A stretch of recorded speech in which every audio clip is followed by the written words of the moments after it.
नमस्कार, राजकुमार सिंह, कवि अभिनेता, साहित्य के फलक पर यूट्यूब चैनल।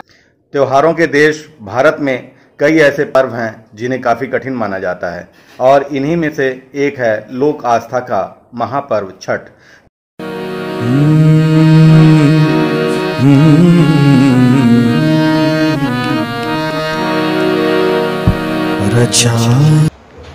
आप सभी को नमस्कार। छठ पूजा की हार्दिक बधाई। और छठ महापर्व देश और दुनिया में अपने तरह का एक अनूठा और अनोखा पर्व है, जिसमें सूर्य की माता श्री की पूजा से लेकर डूबते हुए सूर्य और उगते हुए सूर्य को अर्घ्य देकर उन्हें प्रणाम करने, उनका आशीर्वाद लेने की पूरी परंपरा रही है। वैसे तो छठ पूजा महाभारत काल से ही प्रसिद्ध है, किंतु प्रतिहार वंशी राजाओं ने इसे अधिक आगे बढ़ाया। और जैसा कि ये कहा जाता है कि महाभारत कालीन छठ की जो कुछ बातें मिलती हैं, वो बड़गांव यानी कि राजगीर के पास जो बहुत बड़ा तालाब है, वहाँ पर सूर्य की आराधना और उनके पूजन का उल्लेख मिलता है। वहीं पर कोणार्क मंदिर भी है, जहाँ ये कहा जाता है कि कोणार्क ही पहला वह स्थान है जहाँ भगवान सूर्य की पूजा आराधना शुरू हुई। तो आप सभी को इस छठ पूजा की बहुत बहुत हार्दिक बधाई। छठ पूजा का ये महापर्व 4 दिनों का महापर्व होता है, जिसमें पहला दिन जो होता है वो होता है कदुआ भात कहीं कहते हैं लोग, कहीं नहा खाए कहते हैं। और मूलतः वो शब्द है कि प्राचीन काल में जब हमारी कृषि संस्कृति बहुत ही चरम पर थी, चरमोत्कर्ष पर थी, तो उस कृषि संस्कृति का ये सबसे बड़ा पर्व है। तो कृषि संस्कृति में लोग खेतों से आते थे, काम करके आते थे। वैसे में नहाकर कुछ काम करना, भोजन बनाना, पवित्र होना ये आवश्यक होता था। तो इसलिए ये कहा जाता है कि नहा खाए। और ये पूरी तरह कृषि संस्कृति का पर्व है। आज भले हम औद्योगिक युग होते हुए और तकनीक, सूचना तकनीक के युग में प्रवेश कर गए हैं, किंतु यह एक ऐसे दौर का, यह मनुष्य की विकास के एक ऐसे दौर का पर्व है जिसने मनुष्य को स्थायित्व प्रदान किया। वरना मनुष्य तो इस जंगल से उस जंगल, उस जंगल से उस जंगल जाता रहा था और जो भी कुछ मिल जाता था वो खा लेता था। कृषि नहीं थी, कृषि ने उसके भटकाव को स्थायित्व प्रदान किया।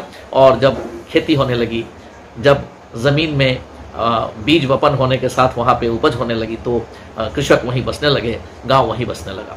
तो इस तरह से यह कृषि का पर्व तो है ही, हमारी जो कृषि युग है उसका भी सबसे बड़ा पर्व है। तो आइए, आप सभी को बहुत बधाई। इसीलिए इस पर्व में एक चीज़ आप देखते होंगे कि सारा कुछ कृषि से जुड़ा हुआ है, चाहे वो हल्दी, कच्चा हल्दी हो, चाहे मूली हो, चाहे वह गागर नींबू हो, चाहे वह सुथनी हो, चाहे वह पान हो, कसेली हो, जितनी सारी चीज़ें हैं वो सभी की सभी चीज़ें कृषि से जुड़ी हुई हैं। और जो कुछ ताज़ा हुआ वो सूर्य देव को अर्घ्य के रूप में हम अर्पित करते हैं। आप सभी जानते हैं कि इसका सबसे महत्वपूर्ण अवयव होता है ईख, उखी। तो ईख जो है, वह ईख का मूल शब्द संस्कृत में है, वह है इक्ष्वा। और इक्षु जिसके खेत में अधिक होता था वही इक्ष्वाकु सम्राट थे।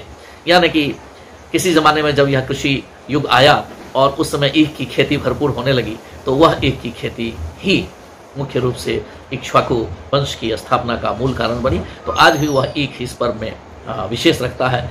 तो ये सारी बातें, विशेषताएं आप सभी जानते हैं, फिर भी मैंने दोहरा दिया क्योंकि आज छठ का दिन है। और आप सभी को बहुत बहुत छठ की हार्दिक बधाई। हमारे इस पर्व में एक बहुत बड़ा महत्वपूर्ण है, बज्जिका लोकगीतों में छठ अपना विशेष स्थान रखता है। मेरे मित्र हैं और बहुत प्यारे मित्र हैं, हिंदी साहित्य के बहुत बड़े साहित्यकार भी हैं और बज्जिका के भी बहुत अच्छे लेखक हैं। उनका नाम है हरि नारायण सिंह हरि। हरि नारायण सिंह हरि का परिचय अपने आप में एक महत्वपूर्ण परिचय है। लगभग 12 पुस्तकों के रचयिता, खंड काव्य, महाकाव्य के रचयिता प्रिय हरि मेरे परम मित्र भी हैं। और उनका एक लेख छपा था बहुत पहले लोकबिंब नामक पत्रिका में, जिसके संपादक हैं गोविंद यादव जी। और यह प्रवेशांक ही था जुलाई-सितंबर 2017 में, जिसमें हरि नारायण सिंह हरि जी का, यानी कि मेरे मित्र का यह लेख छपा था। और लोक कला, साहित्य और संस्कृति की त्रैमासिक पत्रिका लोकबिंब में।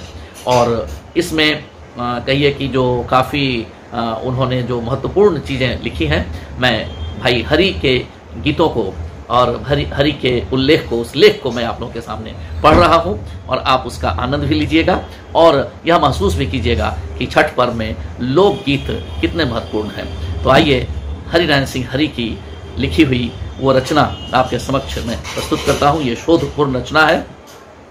बद्रिका लोकगीतों में छठ गीत अपना विशेष स्थान रखता है। एक गीत में वर्णन है कि बेटा केला लाने के लिए जा रहा है, केला दूर से लाना है, पुत्र सुकुमार है, कमजोर है। माँ कहती है, पुत्र केला लाने इतनी दूर कैसे जाओगे? एक तो तुम दुबले पतले हो, उस पर कमजोर भी हो, तुम अग्नि की घाट यानी कि दिन की गर्मी को कैसे झेल सकते हो, कैसे झेल पाओगे? पुत्र कहता है, माँ तुम्हारे लिए जो अग्नि का घाट है वह मेरे लिए शीतल बतास यानी कि ठंडी हवा है। केरवा लावे जायब हो बबुआ जैब बड़ी दूर, केरवा लावे जैब हो बबुआ जैब बड़ी हो दूर, एक तब पातर हो बबुआ दूसरे सुकुमार, कैसे के सहबा हो बबुआ अगिनिया केरा हो धा। तोरा लेखा होगे अम्मा अगिनिया केरा हो धा, हमरे लेखा हैगे अम्मा शीतल हो बतास। यह बद्रिका लोकगीत। और भाई अयोध्या यानी कि प्रदेश जा रहा है, बहन वहां से छठ व्रत के लिए सूप नारियल वगैरह लाने के लिए कहती है। भाई कहता है, हे बहन इस समय सूप और नारियल महंगा हो गया है, इसलिए यह व्रत छोड़ दो, मत करो। तो बहन उत्तर देती है, हो भैया मैं छठी मैया का व्रत कैसे छोड़ूं? इसी छठी मैया ने मुझे भतीजा दिया है, उन्हीं की कृपा से मेरी मांग में सिंदूर चमक रहा है और मेरी गोद में बालक खेल रहा है। सूप नारियल आदि नहीं होगा तो पान फूल से ही छठी मैया का व्रत कर लूंगी। दैन्य और दारिद्र के बीच ऐसी आस्था।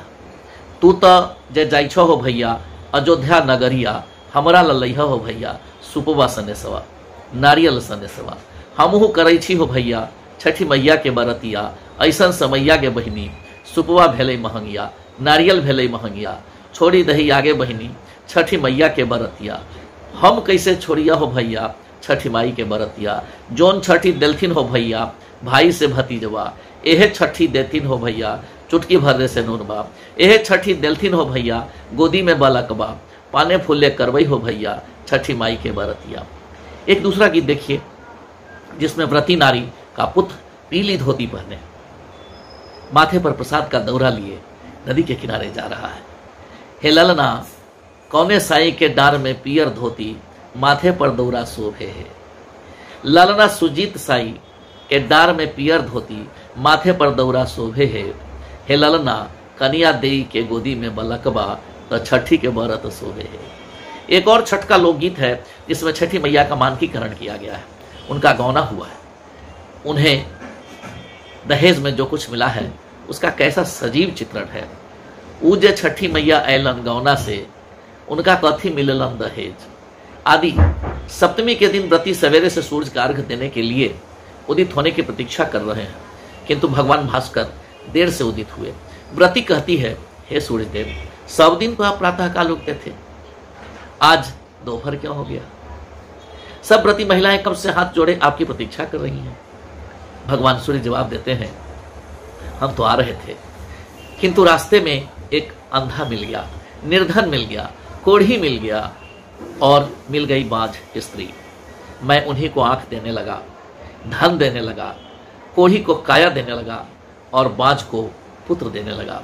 इसी में मुझे देर हो गई। इस छठ गीत का यह अर्थ निकलता है कि सूर्य देव का व्रत करने से अंधा आंख वाला, निर्धन धन वाला, कोढ़ी निरोग और बांझ स्त्री पुत्रवती हो जाती है। इस प्रकार इन छठ गीतों में आम आदमी की संवेदनाएं, आशा आकांक्षाएं और इनकी आस्थाएं मुखरित हुई हैं। कुल मिलाकर इन लोकगीतों की बदौलत बद्रिकांचल की संस्कृति जीवंत और अक्षुण्ण रही है। अभी अभी एक बद्रिका गीत मेरा भी काफ़ी लोकप्रिय हुआ है और वह गीत कुछ इस प्रकार है कि सुगवा के सोना चानी, सुगवा के दाना पानी, बेटवा के सोना चानी। सुगवा के दाना पानी, बेटवा के सोना चानी। बेटिया के दुल्हा शौखिनदार, दिहा छठ महारानी। बेटिया के दुल्हा शौखिनदार, दिहा छठ महारानी।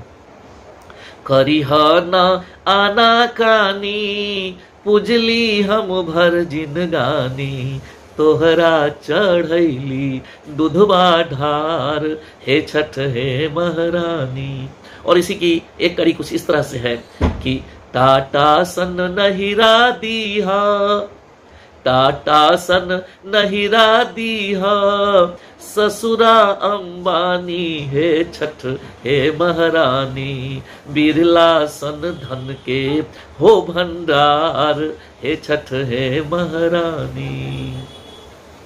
अपुतहू के चंचल पानी, बेटवा से खूब मिलानी, असमधि समधिन हो लौलिंदार, हे छठ हे महारानी, समधि समधिन हो लौलिंदार, हे छठ हे महारानी। सुगवा के दाना पानी, बेटवा के सोना चानी, बेटिया के दुल्हा शौकीनदार, हे छठ हे महारानी। और वो यह भी चाहती है कि उसकी सासू कैसे मिले, कि शुद्धासन सासू दीहा, ननदी दीहा मुस्कानी, शुद्धासन सासू दीहा, ननदी दीहा मुस्कानी, अनाति नतनी हो दुई चार, हे छठ हे महारानी, देवरा हो पकिया जुल्फीदार, हे छठ हे महारानी। ईश्वर जी लिखलन बानी, इंदू जी गैलन रानी, ईश्वर जी लिखलन बानी, गैलन इंदू जी रानी, दुनिया पर करियो उपकार, हे छठ हे महारानी। आप सभी बंधुओं को छठ पर्व की हार्दिक बधाई।